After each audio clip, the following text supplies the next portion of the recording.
quiet desperation. Not everyone who suffers a tragic loss or stressful change in lifestyle develops an illness. The deciding factor seems to be how one copes with the problem.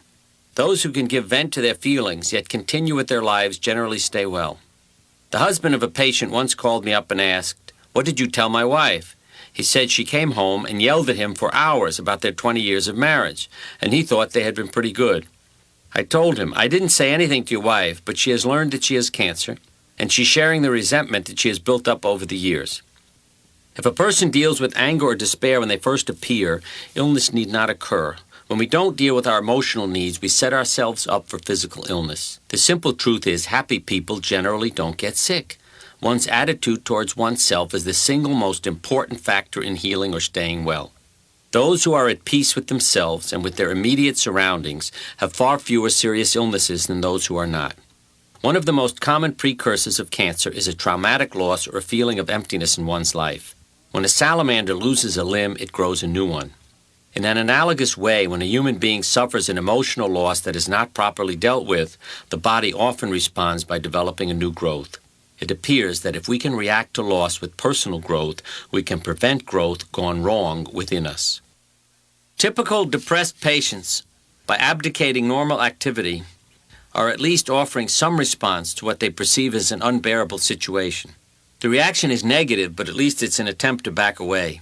Many people, however, continue with their routines and an outward show of happiness, when on the inside their lives have come to lack all meaning. These persons are seldom diagnosed as clinically depressed because they manage to keep functioning. Their state is the quiet desperation of James Thurber's Walter Mitty, meek and obliging on the outside, but filled with unacknowledged rage and frustration. During more than 2 decades of research into the mental aspects of cancer, experimental psychologist Lawrence LeSean conducted personality studies of 455 cancer patients and in-depth therapy of 71 terminal cases.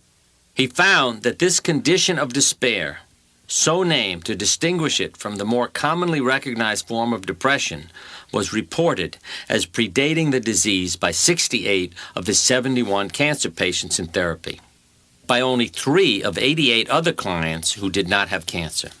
In The Will to Live, Arnold Hutchinecke wrote, "Depression is a partial surrender to death, and it seems that cancer is despair experienced at the cellular level." Working with breast cancer patients, Moens Jensen of the Yale Psychology Department showed that defensive repressors die faster than patients with a more realistic outlook. These are the smiling ones who don't acknowledge their desperation, who say, "I'm fine," even though you know they have cancer, their spouses have run off, their children are drug addicts, and the house just burned down. Jensen feels this behavior dysregulates and exhausts the immune system because it is confused by the mixed messages. Thus, when a patient tells me he or she is fine, I have to know whether it's a performance or the truth. One must be careful when evaluating a patient who says cancer is not stressful. It may not be if it's a solution to life's problems. Then again, if one can face the disease with peace of mind instead of fear, it becomes a challenging stress rather than a purely destructive one. The outcomes will be different, and they will not be interpreted properly unless the attitudes are carefully measured by psychological testing. Jensen also noted that those with imagery or daydreams that were always positive, in the sense of denying illness or the possibility of death, had a poor chance of survival. Imaging techniques don't work with people who deny because they can't accept their illness and therefore don't really participate in fighting it. Psychiatrist George Engel surveyed the evidence and concluded that the most important factor in bringing on despair is usually a change in the environment about which the patient feels powerless. In other words, he or she has a sense of hopelessness and helplessness. Sudden death often follows these changes. Both men and women are subject to hopelessness, but because of their divergent roles, the situations that trigger it are often different. Men typically get sick soon after losing a job or retiring, because they have traditionally identified more strongly with their work than women have. Men are generally better able to express anger, while women tend to hold it in and become depressed. For them, the change generally happens in the home. It may be a divorce or the growing up and departure of children. As a woman who developed cancer after her children left home expressed it in a letter to me, "I had an empty place in me, and cancer grew to fill it." The cause may simply be a gradual dissatisfaction with the role of housewife if that role is unfulfilling for the woman. It is not the role itself, but rather the feeling of being trapped. Housewives get 54% more cancer than the general population and 157% more than women who work outside the home. When these results were first published by Dr. William Morton of the University of Oregon, many researchers assumed there must be a carcinogen in the kitchen, and much fruitless research was spent looking for it. Now, there may well be some carcinogens in many American kitchens, but a further statistical analysis revealed that salaried domestics have less cancer than the housewives, despite working in 2 kitchens. However, most research funds still are allocated to look for chemical causes. Little thought has been given to the possibility that the housewife's high risk of cancer may be due to her feeling trapped and the fact that often she is not living the life she wants, but a performance. Lack of emotional outlet is a common theme in the histories of cancer patients. It is probably the reason cancer is more common in convents than in prisons. In jail, you can at least act out your frustrations. To some extent, then, cancer is not a primary disease. It is partly a reaction to a set of circumstances that weaken the body's defenses. That is why when a doctor cures cancer or some other disease without ensuring that the treatment addresses the patient's entire life, a new illness may appear. Since everyone is subject to external changes, truly effective treatment must get a patient to become the kind of person who can live comfortably and happily in spite of such stresses. This process is never complete, but it is the process itself that benefits our bodies. One does not have to be a saint to be healed. It is the effort of working towards sainthood that brings the rewards.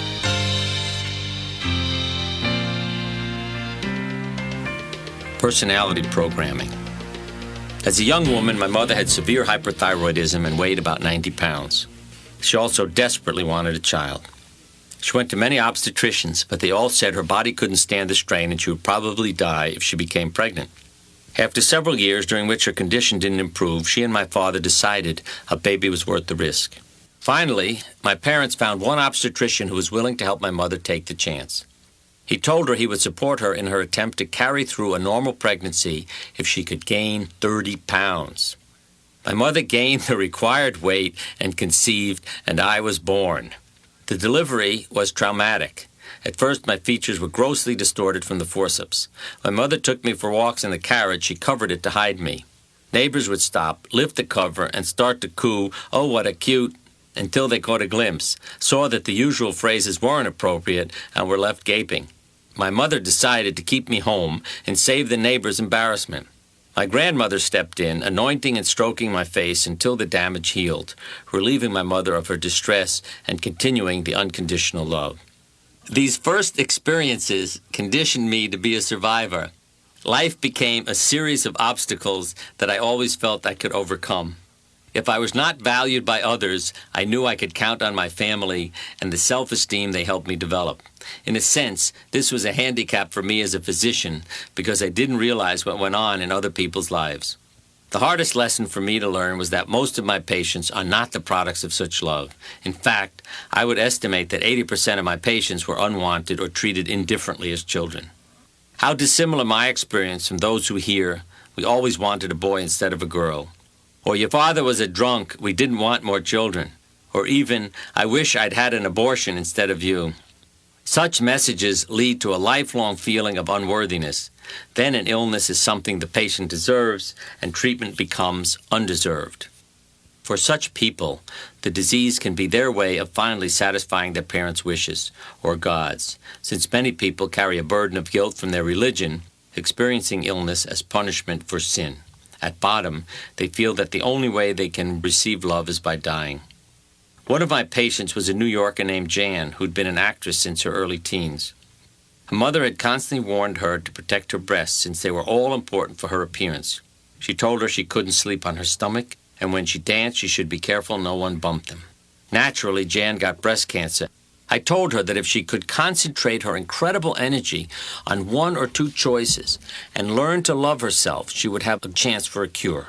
But like many performers, she lived mainly for the approval of others. She said, "If I don't hear any applause, how do I know I'm lovable?" She died of her disease, burning away her energy, looking for an outside miracle. The miracles come from within.